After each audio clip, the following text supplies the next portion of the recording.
Harp on Sports, the Bar, podcast, media, audio, and radio network. What do we have in store for you on this edition of the program? Canton's next cast as the Hall of Fame induction ceremony takes place over this weekend. And every year this thing pops up. We can have a debate.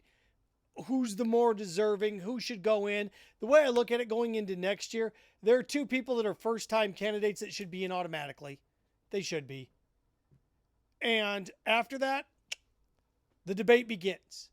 Clarity begins. As the wide receiver position has a log jam.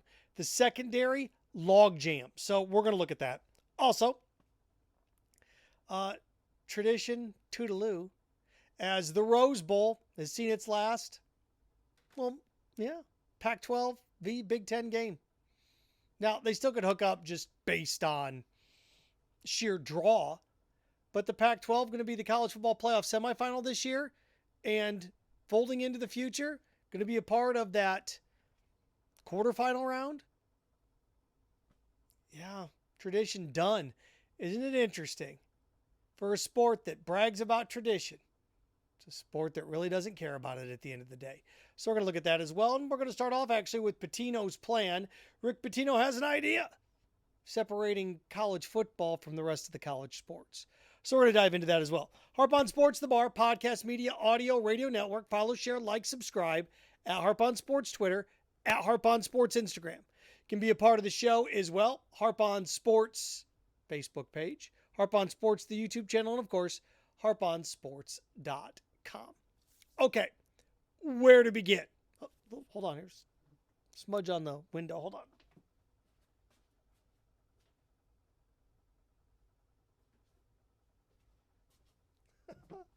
Now she's fixed. Had a little mic issue there.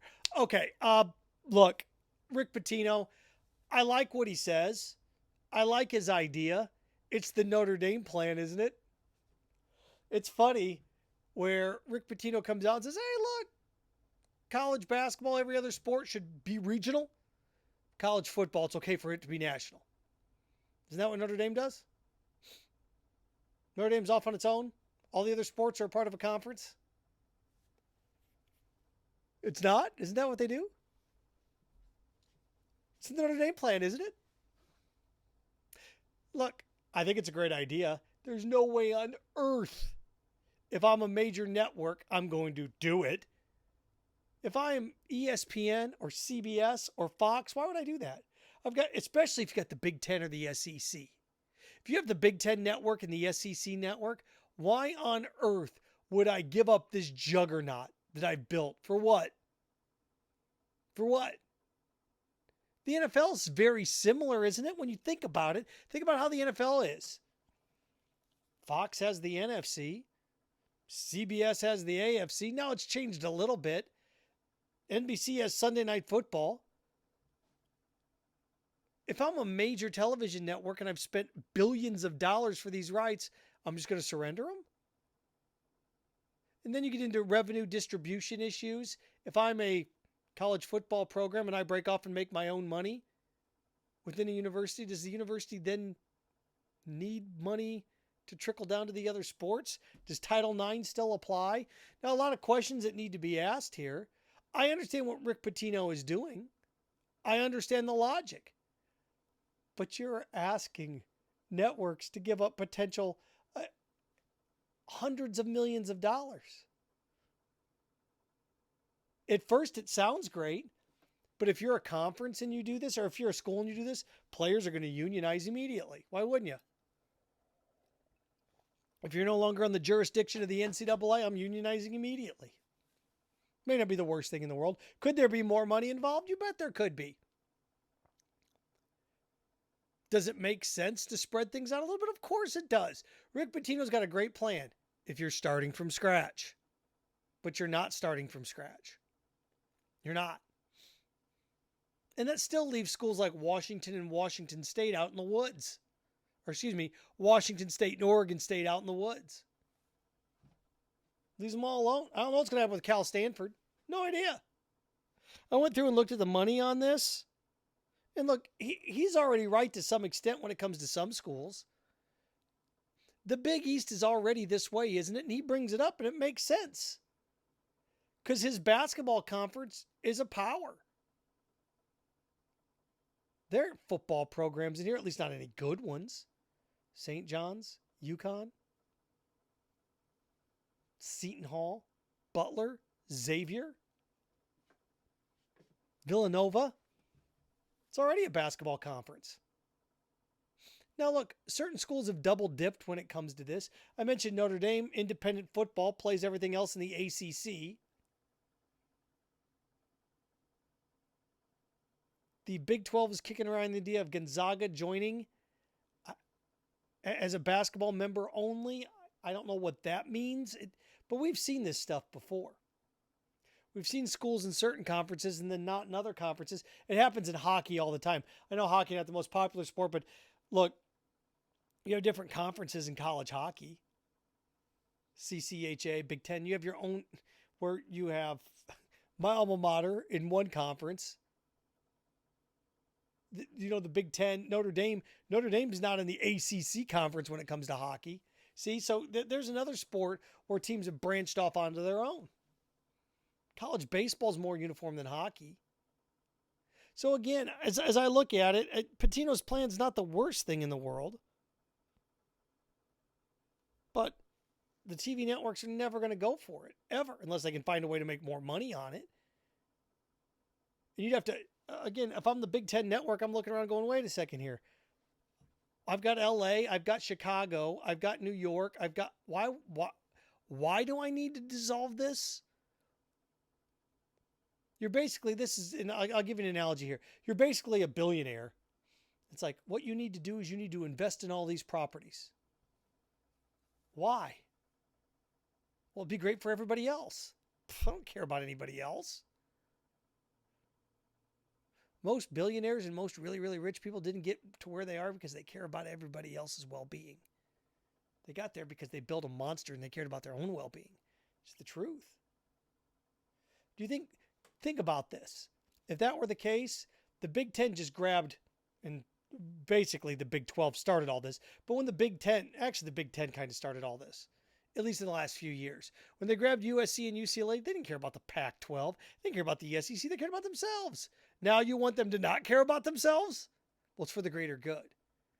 Used to be that thing for Notre Dame. Notre Dame needs to join the Big Ten. Why? Well, to bring balance to college football. They care about that. Pass. Hard pass. So we'll see. Again, I don't, it's a decent plan, but isn't that what Notre Dame's already doing and you hate them for it? TV networks are never going to go for it. Ever, ever, ever, ever, ever. Okay.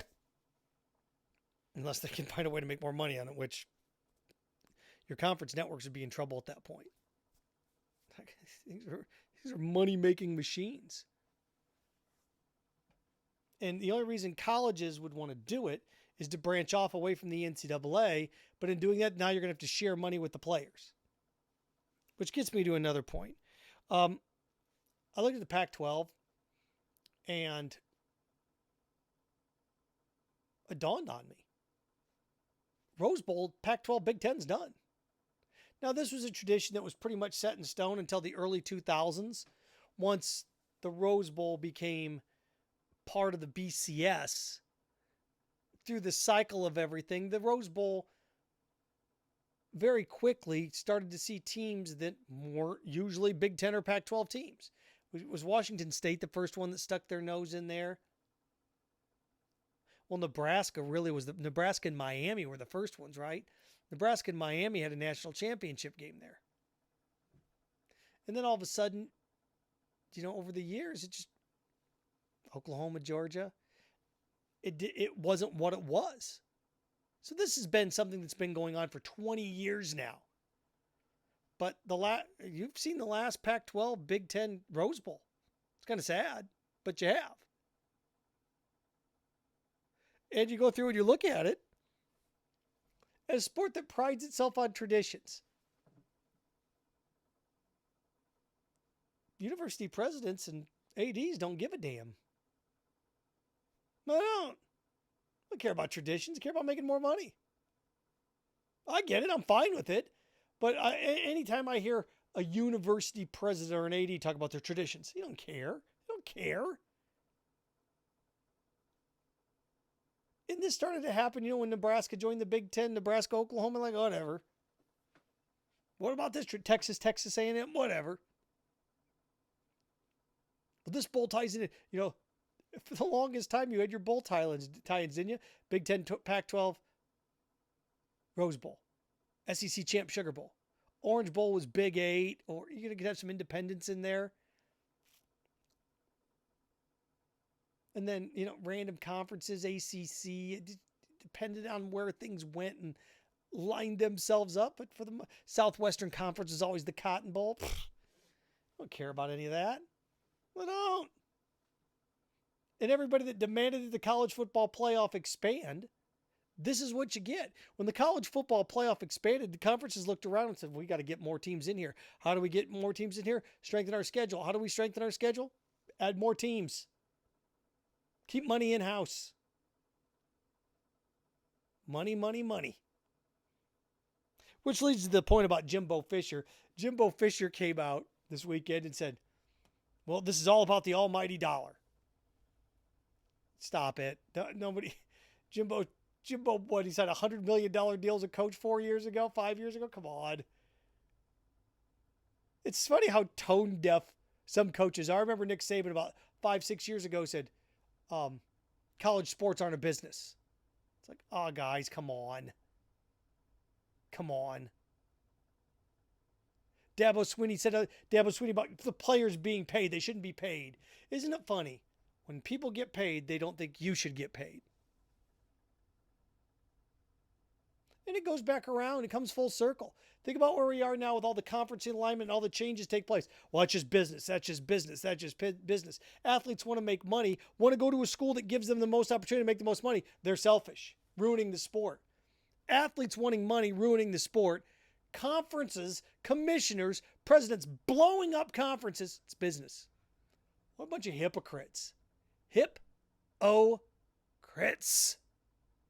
Across the board hypocrisy. They're full of it. Double standard. Double standard. What's the line from Animal House? They can't do that to our pledges. Only we can do that to our pledges. Niedermeyer. It's a double standard. Guys want to go out drinking with their buddies, hang out, go to promiscuous clubs, but get mad at their lady for going dancing with her friends? Come on. Be a bunch of hypocrites. That's what this is. So all this tradition, all this, but the conference commissioners and the presidents don't care. Do not care. Don't care.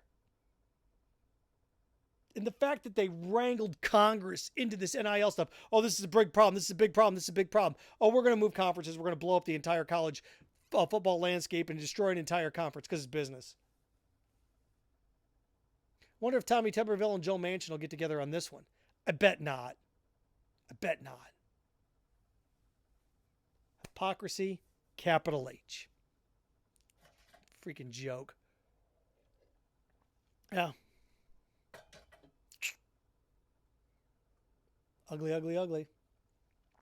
All right, wanted to wrap with this. Hall of Fame weekend. And, ooh, boy, Joe. It's kind of funny because Joe Thomas goes in and not a ton of fans there. It's 90 degrees out there in the blistering heat. I know they want to do it outdoors, and I get that. And it's Canton. It's never going to change unless you put a roof on that thing. And I'm sure the Hall of Fame's looking around and go, do we need a dome on this? I mean, you're talking about $100 million for a roof. But even then, it's still going to be baking in that thing unless you make it a complete enclosure. And they used to do it at night. I don't know why they got rid of doing it at night. I don't. Saturday night, I thought it was really neat when they used to do it on Saturday night. And then the Hall of Fame was Sunday night, the game. I don't mind the game being on Thursday, but can we move this thing back to the night? But few and far between. Zach Thomas goes in, Joe Thomas goes in. Look, I like the class. I thought it was a decent class. DeMarcus Ware, Rondé Barber. It's a good class. Now I look at next year's class. And, you can have your debate on guys that should be in or going to be finalists. The Fred Taylors, it'll be interesting to see when he finally gets through to be into that legitimate finalist pool where he's actually being seriously considered. But, and I look at it, his stock will pop up every now and then until certain running backs come onto the board and then they leave. I look at a guy like Frank Gore. He'll be in there. He'll steal all the thunder that year. And as these running backs retire, big name running backs, it'll be interesting to see what like a LaShawn McCoy and those guys do over time. But as I look at it, going into next year, you have a log jam in the defensive secondary and a log jam at receiver. To me, the two guys, first ballot guys that are in automatically are Julius Peppers and Antonio Gates. Julius Peppers, and Antonio Gates were maybe the two best players at their position of their era. One of the top 2 or 3 at their position of their era. So those are check. Then you got a bunch of guys like Andrew Luck, the Patrick Willis's of the world. I don't know what they're going to do with some of these other first-timers. Eric Berry. Probably not. Haloti Ngata, probably not. The cycle's going to have to go through with those guys. But Peppers and Antonio Gates are in. Now you have to deal with log jams. And I'll go to the contributor side first and then work my way up. The contributor, Marty Schottenheimer, Mike Holmgren, Mike Shanahan, Robert Kraft. One of those guys is going to get in as a contributor. One of them. Which one's going to get in? I don't know. But you're looking at the guys that are going to go in. Each of those guys are going to go in each of the next 4 years. Check. Kraft, Shanahan, Holmgren, Schottenheimer. Marty passed away last year. So if I had to guess if any of those guys would go in, I'd say it'd be Kraft or Holmgren. They'll probably do Holmgren, then Kraft, then Shanahan, then Schottenheimer. So one of those guys will go in as a contributor. And then you have your veterans, and they get a couple. Joe Jacoby, Mongo McMichael, Ken Anderson, Roger Craig. Any of those guys are fine. Look, the thing about those guys is the Veterans Committee, or at least the veteran side of things, they put 3 of those guys in. And if you don't get in, then you get in the next year. So, if I had to pick any of those guys, Jacoby should have been in and probably Roger Craig should have been in. And look, if those guys get in, if somebody else, and there's more than just, the ones I threw out there, but any collection of those guys is fine. Here's where you get what do we do? The 3 guys, again, Peppers, Gates are in. Then you need to clear log jams. And the log jams are here. By the way, I think Dwight Freeney gets in too. So let's put Freeney, even though he's already been on the ballot, I think Freeney slides in because you got to get somebody from the defensive front in there besides Peppers. So Peppers, Gates, Freeney. Now you need to look to offense. So now you've got 2 guys in that have gone defensively. Antonio Gates, offense. Here are your offensive examples. You have log jam at receiver and kick returner. Reggie Wayne, Torrey Holt, Andre Johnson, Devin Hester. One of those guys is going to get in next year. Reggie Wayne, Torrey Holt, Andre Johnson, Devin Hester. Who? Good guess. If you want to go down the line, if you're going to put Freeney in, it makes sense to put Reggie Wayne in since it's a Colts thing. You could have the Colts play in the Hall of Fame game. And those things are done. We've seen it with the Steelers in the past. We've seen it with the Bears where multiple guys go in from the same team. Peppers, Gates. I think Freeney, if Freeney gets in, then Wayne will go with him. And then you just got to find somebody defensively. And your defensive backs, where you now safeties, you have a log jam. It's what? Well, I already mentioned Patrick Wilson. That's more of a linebacker situation. But Darren Woodson, Albert Lewis. The guys in the secondary that you're going to have to start checking some of these guys off the list. So I'm looking at the finalists from last year. If you're a finalist last year, you're going to be a finalist again. So they need to clear up some of this clutter. And they had this with a couple years ago with offensive linemen. They had a bunch of guys. And each year they just start checking one off the list. Check. They're going to have to do this with defensive backs, especially with receiver. Receiver, they're going to have to start checking some of these guys off the list. And they probably can wait a little bit on Devin Hester. But Wayne, Holt, Johnson, Reggie Wayne or Andre Johnson, one of those two. And Reggie Wayne would make the most sense if you put Freeney in. So that's how I look at it laying out. Andrew Luck. Boy, you could really go nuts, couldn't you? You could go Wayne, Luck, if you really want to do Andrew Luck, but I don't think you can. Decent little run. Just not long enough. So there you go. Harp on Sports, the Bar, podcast, media, audio, radio network. Follow, share, like, subscribe at Harp on Sports Twitter, at Harp on Sports Instagram, Harp on Sports auditory route, Buzzsprout, Spotify, Apple Podcast, Harp on Sports Facebook page, Harp on Sports YouTube channel, and of course, harponsports.com. Remember, stay clean, stay focused, stay strong. Frankenstein. Have fun with your friends.